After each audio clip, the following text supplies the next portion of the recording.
हरिद्रोदकलङ्कनार्थं समर्पयामि तिलकोदकलङ्कनार्थं समर्पयामि तन्नो धर प्रचोदयातु सर्वेभ्यो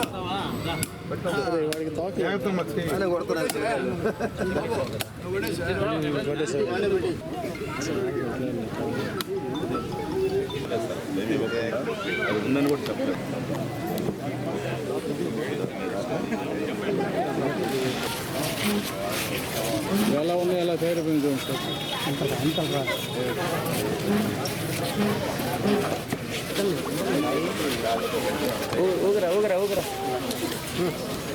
2014-19లో ఈ రాష్ట్రంలో ఉన్న అన్ని మున్సిపాలిటీస్లో పార్కులు కావచ్చు, సెంట్రల్ డివైడర్ కావచ్చు, బ్రహ్మాండంగా చేసింది ఆ రోజు తెలుగుదేశం ప్రభుత్వం.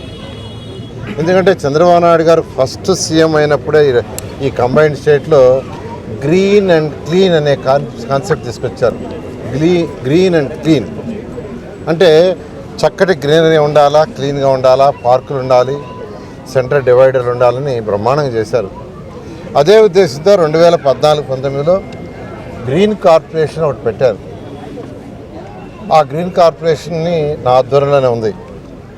రాష్ట్రంలో ఉన్న అన్ని మున్సిపాలిటీలో చక్కటి పార్కులు, సెంట్రల్ డివైడర్స్ చేసాం.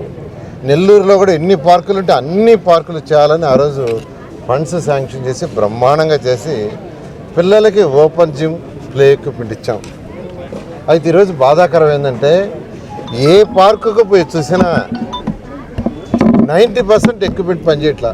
మహబూబ్ ఖాన్ పార్క్ అంటారు. ఈ పార్క్లో చూస్తే పిల్లలు ఆడుకునే ఎక్విప్మెంట్లు అవి డ్యామేజ్ అయిపోయి ఆ ఉయ్యాలు అయ్యి వాటికి తీగలు చుట్టున్నారు. తీగలు చిన్న పిల్లలు ఆడుకునేవి తీగలు కొన్ని అయితే పూర్తిగా అసలు మొత్తం స్పాయిల్ అయిపోయి అవతల పడేశారు. ఆ రోజు ఇచ్చిన ఎక్విప్మెంట్లో 90% ఎక్విప్మెంట్ పనిచేయట్లా. అది గత ప్రభుత్వం, వైసీపీ ప్రభుత్వం చేసిన నిర్వహణ. ఈ పార్కులన్నిటినీ రాబోయే 3 నెలల్లో ఎంతో సుందరంగా దిద్దాలని, అంతేకాని high quality of gym equipment and play equipment ఇవ్వాలని అధికారులకు ఆదేశించాను. నెల్లూరులో 54 డివిజన్లో ఏదైతే ఉండే వాటన్నిటినీ 1 by 1 చేసుకుంటూ వస్తున్నాం.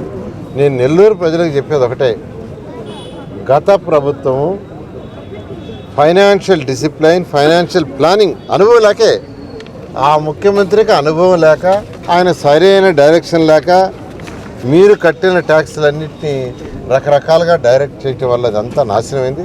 అయితే ఇప్పుడు వచ్చిన ముఖ్యమంత్రి నారా చంద్రబాబు నాయుడు గౌరవ నారా చంద్రబాబు నాయుడు చక్కగా చెప్పారు, ఏప్రిల్ 1 నుంచి ఈ రాష్ట్రంలో 123 మున్సిపాలిటీస్లో ఏ మున్సిపాలిటీలో ప్రజలు ట్యాక్సులు కడతారో ఆ డబ్బులని ఆ మున్సిపాలిటీకే వినియోగించండి అని చాలా క్లియర్గా ఆర్డర్స్ చేశారు.